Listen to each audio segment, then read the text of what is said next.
मुल्तान का शुमार दुनिया के कदीम तरीन शहरों में होता है। इस शहर की कदीम इमारतों का जब भी जिक्र किया जाए तो उनमें cathedral of Saint Mary's the Virgin की इमारत निहायत अहमियत की हामिल है। ये इमारत तकरीबन 170 साल पुरानी है। कासिम रोड पर वाक़ इस इमारत को बरतानवी हुकूमत की जानिब से बरतानवी फौज की इबादत के लिए बनाया गया था। ये इमारत बरतानवी फन तामीर का अजीम शाहकार है। इस इमारत का नक्शा सलीब नुमा है, जबकि इसके अहाते में एक मीनार भी मौजूद है। इस मीनार की चोटी पर एक मुर्ग बादे नुमा भी मौजूद है। इस मुर्ग बादे नुमा का काम हवा की सिमत का तयन करना है। मुल्क भर में कायम गिरजा घरों की इमारतों में ये वाहिद इमारत है जिसका मुर्ग बादे नुमा पिछली 16 दहाइयों से बिल्कुल सही काम कर रहा है।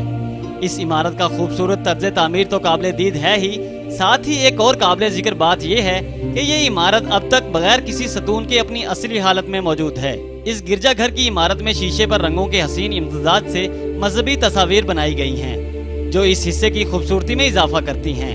इसके बिल्कुल नीचे एक हिस्सा जिसे आल्टर कहते हैं। आल्टर मसीही बरादरी के लिए एक निहायत पाकीज़ा जगह मानी जाती है, जहाँ सिर्फ पादरी और बिशप खुतबा देने के लिए जा सकते हैं।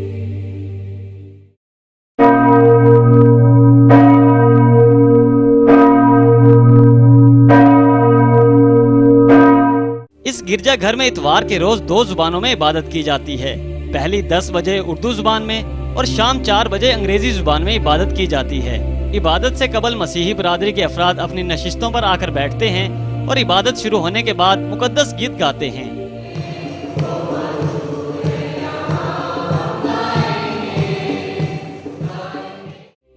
ये गिरजा घर 4 मुख्तलिफ हिस्सों पर मुश्तमिल है। पहला हिस्सा पैरिश कमेटी कहलाता है। ये गिरजा घर के इंतजामी अमूर को संभालने का काम सर अंजाम देता है। पादरी सोराब यूनुस विलियम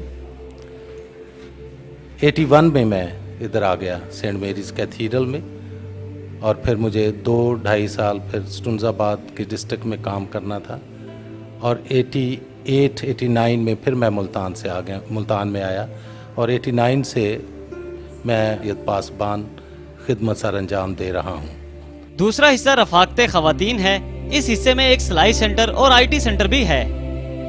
लियो पॉल है और मैं मुल्तान डायसिस में विमेन डेस्क में एज ए कोऑर्डिनेटर काम कर रही हूँ। मेरा काम चर्च में रफाकते खवातीन के साथ मिलकर मुख्तलिफ एक्टिविटीज़ करवाना, सोशल वर्क करवाना और चर्च के जितने इवेंट्स हैं उनको अरेंज करना है। राइट नाउ विमेन डेस्क में इस वक्त 2 प्रोजेक्ट्स चल रहे हैं जो औरतों को एम्पावर करने के लिए हैं। उसमें वो लड़कियां जो नीडी हैं या जो एट टाइम अपनी ट्रेनिंग्स किसी भी तरह फाइनेंशियल रिसोर्सेज ना होने की वजह से, फैमिली की हेल्प ना होने की वजह से नहीं कर सकती, हम उनको चर्च में कम पैसे में सपोर्ट करते हैं। तीसरा हिस्सा यंग चर्च कलीसिया के तमाम तर नौजवानों की कमेटी है। ये कमेटी मुख्तलिफ सेमिनार्स के जरिए नौजवानों की तरबियत का काम करती है। मेरा नाम पादरी आतिफ माइकल है और मैं young church Multan diocese church of Pakistan को कोऑर्डिनेट करता हूं। और यंग चर्च जो है ये यूथ का नाम है, और इसमें हम 3 तरह से नौजवानों की फलाह व बहबूद में काम कर रहे हैं। हमारी रोया जो है वो सबसे पहले ये है कि बाइबल और दुआ, और फिर तालीम व तंजीम, और फिर रोया और ख़िदमत। इन तीनों शोबों में हम यूथ को स्ट्रेंथन करते हैं। मुख्तलिफ जगह पर हमारी बाइबल स्टडी ग्रुप्स चलते हैं जहाँ पर हम बच्चों को खुदावन का कलाम सिखाते हैं, और उसके अलावा हम टूर्नामेंट्स अरेंज करते हैं, स्पोर्ट्स के ज़रिए यूथ को एम्पावर करते हैं। और दूसरा शोबा जो मेरे पास है वो बच्चों में खिदमत का है, जिसे हम उर्फ़ आम में संडे स्कूल कहते हैं, लेकिन डायसिस लेवल पर उसका नाम चिल्ड्रन फॉर क्राइस्ट है। और चिल्ड्रन फॉर क्राइस्ट में तकरीबन हमारे पास 85 मुख्तलिफ जगहों पर सेंटर्स हैं।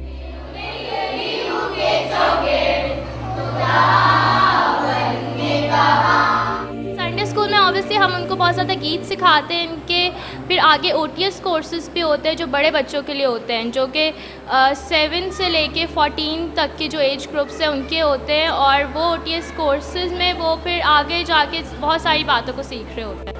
Multan cathedral of Saint Mary's the Virgin के सरबराह बिशप लियो रॉड्रिक पॉल हैं। बिशप की मसनद इनकी रिहाइशगाह इस गिरजा घर में होने की वजह से इसे कैथेड्रल कहा जाता है।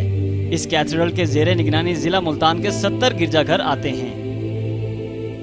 Multan cathedral of Saint Mary's the Virgin एक तारीखी गिरजा है, और इसकी तारीख अंग्रेज़ हुकूमत से जुड़ी हुई है। गवर्नमेंट से, हुकूमत से इस चर्च को चलाने के लिए हमें कोई फंड्स मैसर नहीं है।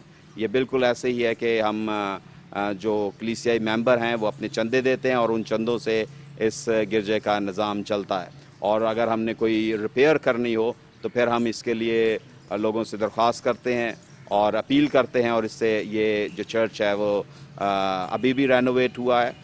गुज़रे दिनों में पाकिस्तान आर्मी ने हमें एक मदद की और उन्होंने इसको रंग करने में और इसका एक्सटीरियर रेनोवेट करने में मदद की, जिसके लिए हम शुक्रगुज़ार हैं।